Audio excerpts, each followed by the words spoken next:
Bonjour tout le monde. Avant de commencer cet épisode, nous tenons à vous rappeler quelque chose, malheureusement un peu à contre-cœur. En effet, depuis quelque temps, nous avons remarqué une recrudescence de personnes réalisant le même concept que nous.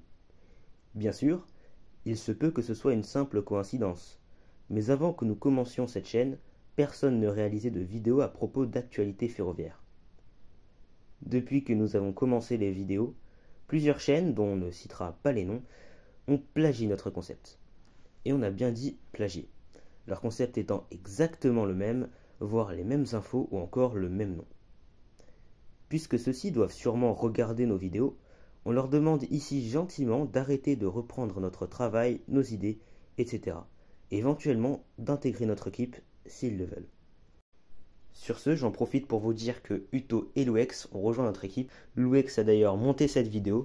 Vous pourrez donc juger son montage directement en commentaire. Je vous laisse avec Ferrostan pour présenter cet épisode.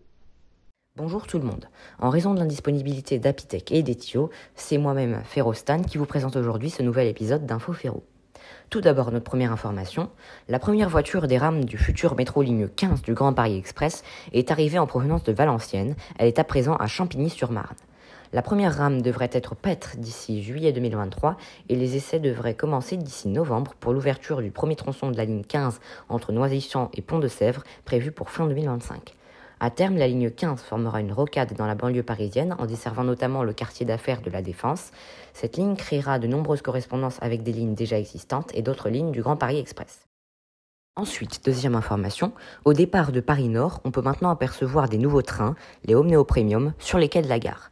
L'arrivée de ces trains vise à remplacer les trains Corail, les 2 NNG et les V2N sur des trajets au départ et à l'arrivée de Paris-Nord. Les Omneo Premium étaient déjà présents en région Normandie et Centre-Val de Loire. Toujours sur le nord, les entreprises Thalys et Eurostar ayant fusionné, une nouvelle livrée sera visible d'ici quelques temps sur les trains appartenant à cette nouvelle entreprise nommée Eurostar Group.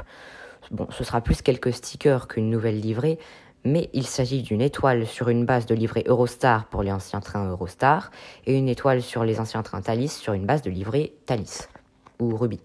Les anciens trajets Paris-Bruxelles-Amsterdam, Paris-Cologne, Paris-Londres et Londres-Lille-Bruxelles-Amsterdam seront normalement conservés. Pour finir, la BB 7321, seule locomotive BB 7200 et plus largement seule locomotive de la SNCF arborant la livrée Bourgogne, autrement appelée par les passionnés vanille fraise ou ketchup mayo, est de retour sur des relations Paris-Bourgogne.